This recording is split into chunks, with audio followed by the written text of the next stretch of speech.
guys, it is Veterans Day, so happy Veterans Day to all you veterans, and thank you, veterans, for what you did and what you've done for the country. Thank you very much. Whew. And it is cold in Ohio. It is cold. It snowed yesterday and the night before last. Yesterday it was, the sun was not out. It was snowy all day yesterday. So today the sun is out and it is cold and the ground is crunchy. But it's cold, so I ain't staying on the porch very long this morning. But I always think the first snow of the winter is so pretty on the trees. I always think it is. I'll have to show you guys in the backyard because I think that's the prettiest view. Before it all melts, especially with the sun on it today. Maybe I'll do it here in a few minutes. Okay, all right, y'all. I got my laptop back working right, so I can upload the videos. But now my tripod thing that I use on the front porch, it's busted. So, at some point in time, Dan and I are going to get creative, and we're going to build me a tripod thing that I can set my phone on. And we're not going to go buy anything. We're going to build something that I can set my phone on so I can videotape and talk and be hands-free. I'm going to come up with something. We're going to rig something. I got a hubby that will work with me with my crazy ideas when I come up with something, and I can figure out something to set it on that we probably have around to do it with. And he'll help me, won't you, baby? Yeah. But it's freaking cold. He's heading back in the house because we got 24 chicks in the house that we're raising. Oh, you guys haven't met Tom yet. Let me show you Tom. Tom is a female cat that took up residence with Tom. This is Tom. That is a makeshift house for Tom at the moment until we get one better for Tom. But Tom has the heating pad before anybody panics and says, oh no, the cat's out in the cold. Yes, we're going to make Tom a cooler house. Snow hit us before we got the cooler cut open. But Tom is warm. Tom's got a heated pad in there. Tom's got a towel. And Tom's got it's a plastic tote that's completely hard-sided. Other than the handle's got holes. And there's a box around it and a pair of pants that don't fit me. They were given to me, but they're way too big. And she's got a heated pad. And we put a towel in front of the door. And I put my hand in there and it's warm in there. So, Tom has spent most of her day yesterday in that, all nice and warm. And when she came out, I touched her, and she was just barely cool to the touch. So that's where Tom has spent most of her day yesterday, and all night last night, and just went back in there. So Tom is being taken care of too. So that is Tom. Tom took up residence with us. Let me bring it back to me. Yeah. Tom used to belong to, several months back at the beginning of the year, when the guy who used to live next door did that little shooting thing. Well, when the new people moved in, Tom left them and came to live with Dan and I. So Tom has been living on our front porch ever since. And Tom took up with Dan. So, I don't know what I'm going to do today. I'm still working on sweet potatoes. The kids have asked me to cook a ham they got and make string beans and potatoes for them tonight. So I might do that. Oh, it's cold out here. So I might do that for them. But it's so pretty out here with the snow on the trees. So That's where I'm gonna let y'all go for the moment and let y'all know what else is going on. But I will get a shot of the backyard, of the trees, the snow on them before it all falls off because it's starting to fall off. Because I want to show y'all the woods with the trees. So in a minute, guys, in a minute, because I gotta go inside. It's cold. All right, you guys. Dan is cleaning the little chickie container that we've been keeping them in the house. Look at that. That is not a dirty container, but it's getting cleaned. Before anybody says anything, when I show you the chickies in a little bit, that, oh, you got too many chickies in a container in the house. They're going to dirty, and I get some criticism from somebody. This is considered dirty in Dan's book. Okay? And it's not dirty. It's not dirty. Those chicks could have stayed in that another day or two. But he's been taking and changing them every day or every other day.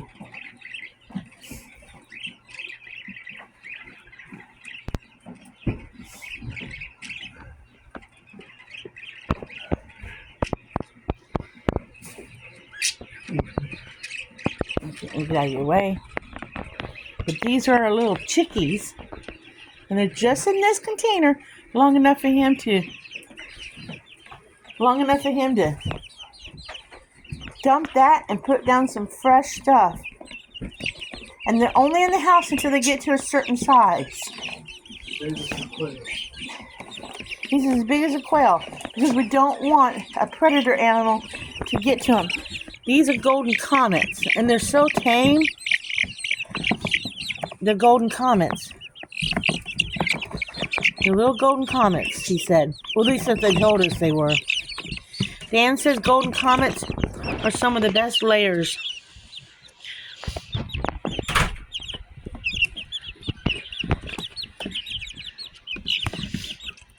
Yeah, he says they're some of the best layers. Because we do eat our homegrown eggs, or home hatched, or home laid eggs, whatever you want to call them. I always think it's funny how you say homegrown eggs when they're really home laid eggs. These girls are all got a good home. Dan will baby them. Even outdoor chickens, he'll baby them. They're so gentle because they get handled every other day with love from Dan. But he'll bring in the other container after he shakes it out, and then he'll dry it off, and then he'll put down more of those thin light shavings, and then he'll give them fresh food, fresh water, and then we'll put them back in, have the heat light on them, and then they'll be covered up with a lid, and he talks to them throughout the day. And then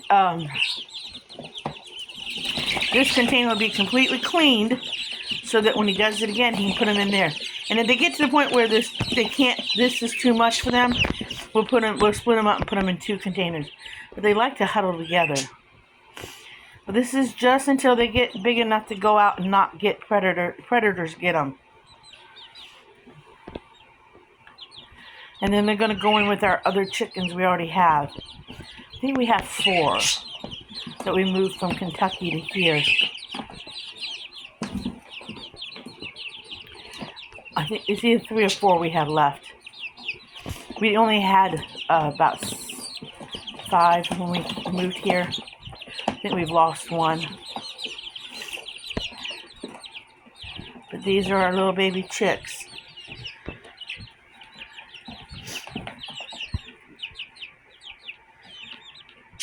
By the time they're big enough, it'll be worth having them because the eggs that we will get, hopefully we'll get a lot more than the money we put out for feed.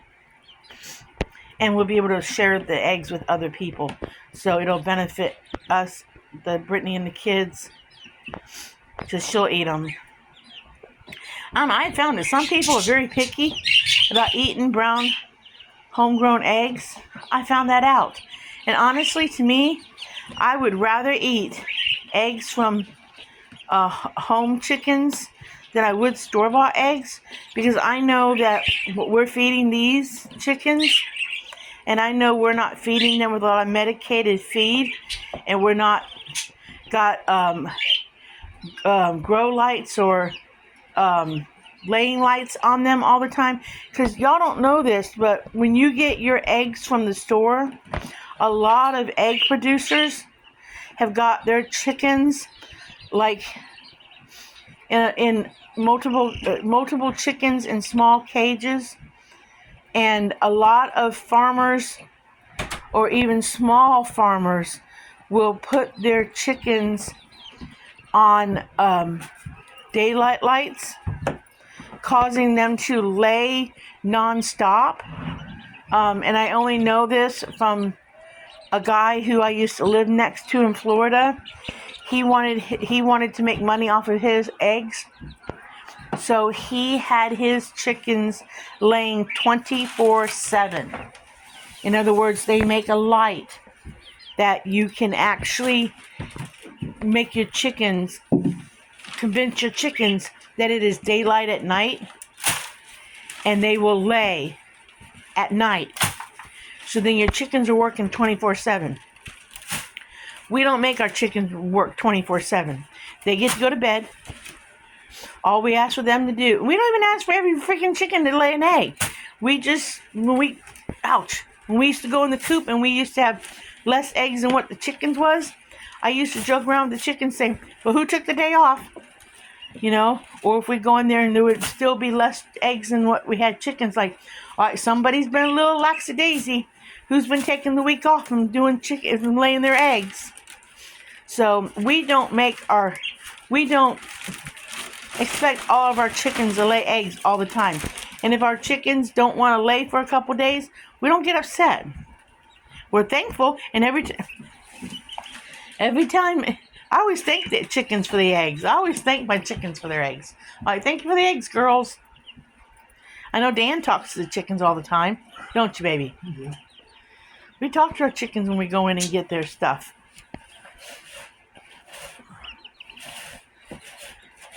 But yeah, that's our newest addition to what we're doing around here. If Dan could have a big old farm, he'd have a big old farm. But his health could not handle it. Having a chicken house is about all he can handle.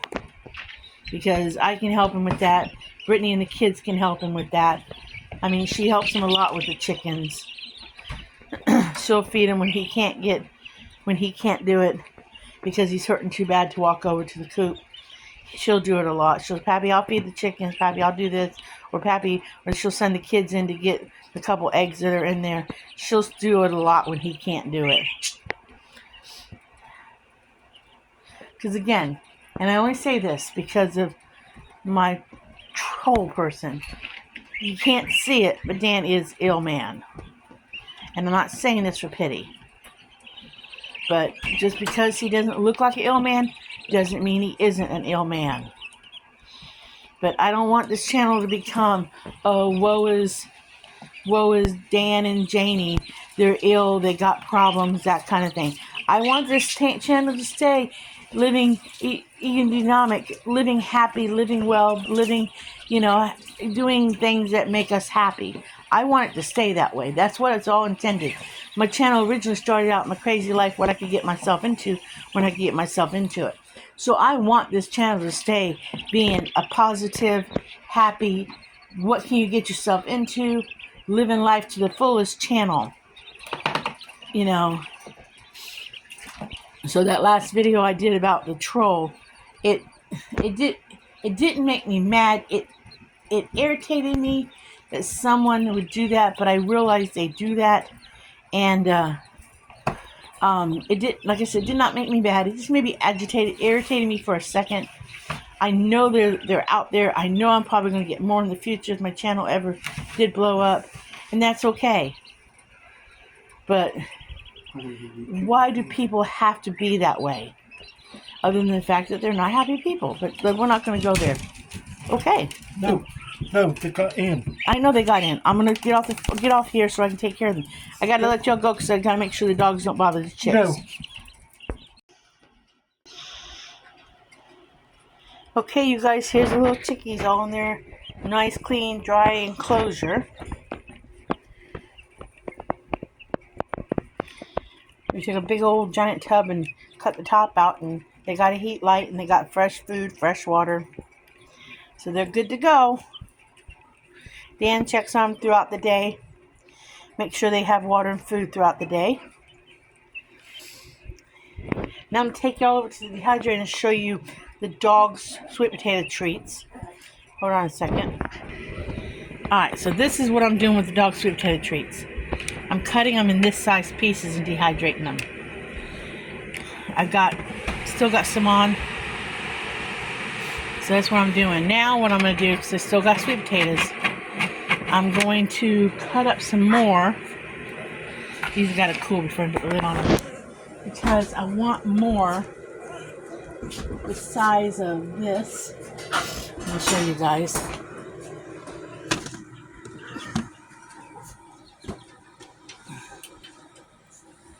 More the size of this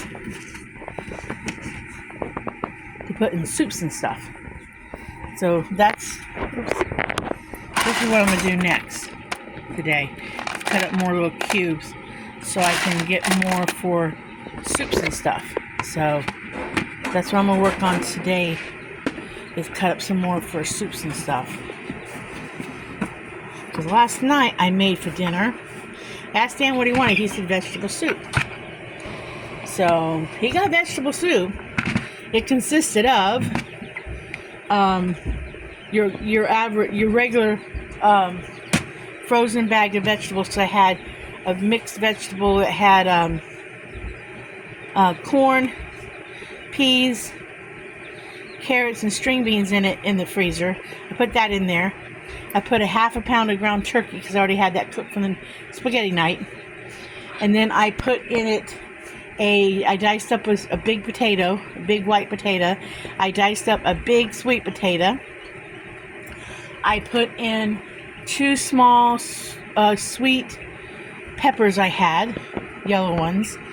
I had a head of cabbage in the fridge, so I cut off a chunk of cabbage and diced that up and put that in the soup. I had a small onion that I had been cutting on in the fridge. I put that in the soup. I put some lentils in the soup. I would have put garbanzo beans in the soup, but I wasn't going to cook the soup long enough to get them soft enough. So I put lentils in. What else did I put in it? And I put some rice in the soup and some tomatoes in the soup. A can of tomatoes. And then I have this tomato powder that I've had for years that I put in the soup. And I'm telling you right now, it was a good soup. It was chunkier than it was brothy because I personally like a chunky soup. By the time I put too much rice in it, but that's okay. By the time it cooked, the rice had exploded a little bit more, and I had more of a rice dish because I like to take the broth. I like to get the part without the broth. Dan likes the broth. So what I have left over is I have more of a rice dish, which I will thoroughly enjoy. I can add some liquid to it to make soup for Dan again and add some more tomato powder to tomato it up for Dan. But I don't think there was anything else I put in it. I could have put some dry celery in it, but I forgot to because I have all that on hand. But it came out really good. It tasted amazing. I think it was one of the better soups I have made. So yeah, it's a vegetable soup, and that's what he got. Yeah, as soon as these kind of cool, I'll put the lid on them. I'm going to start bagging them up for long time savings for the dog. But yeah, that's what the dogs will have sweet potato treats for a very long time because they're crispy. They love them. The only one that doesn't love them is Zuzu. Bear, Aberdeen jelly bean, and pickles. They love them. So, and you can give them to them. Not a lot, but these are so thin. They get one, maybe one or two throughout the day. They say they're good for their teeth. So I haven't really looked at the whole benefits of sweet potatoes, but I do know sweet potatoes is much better for you than white potatoes. It takes a day and a night to pretty much do these. So later today these will come off, but I'm gonna dice up some more sweet potato. What I do is I get water boiling and I dump the cut up sweet potatoes in the water just before it boils. And the moment it boils, then I take them off so they're not cooked, but they're just like blanched to keep that nice orange color so they don't turn gray on me. So then they have a nice healthy snack, you know. Now the skins and stuff, I cook them up and mix them in with some food for either give them to the chickens, or I mix them up and give them to the outside dogs with some food. So nothing's getting wasted. You know, either the outside dogs get them mixed in with some food, or the chickens get them. So I'm not wasting a single product here. And I think the outside dogs look forward to that too. So who knows, maybe if I get more of these, maybe I'll try to make a bigger treat on the dehydrator later, where I just slice big slices of the sweet potatoes and try to dehydrate bigger slices for the bigger dogs later. I don't know, but right now my main goal is to try to save some for some dog treats, not, you know, but most of it is to put in soups and stuff, because honestly I thought my soup tasted amazing. And if I make soup for the kids down there, if I put sweet potatoes in it, they'll never know they're eating sweet potatoes. When they watch the video, they'll never know. And I do put these right here. Sometimes I'll put them in a pasta salad. So just mix a little bit in because how I bring them back to life for pasta salad is when I'm boiling my pasta, I put my dehydrated vegetables in with my pasta. So when my pasta's cooking, my dehydrated vegetables come back to life. And then I just drain everything, rinse everything, and then I just season my pasta salad. That's how I bring everything back to life. So that's it for the moment. You know what? I'm going to say that's it for this video, because I got other pieces I want to piece in. So for now, guys, like and subscribe. And live happy, be happy, do happy things. And if you run into an unhappy person, smile at them. And I will catch you on the next video. Bye.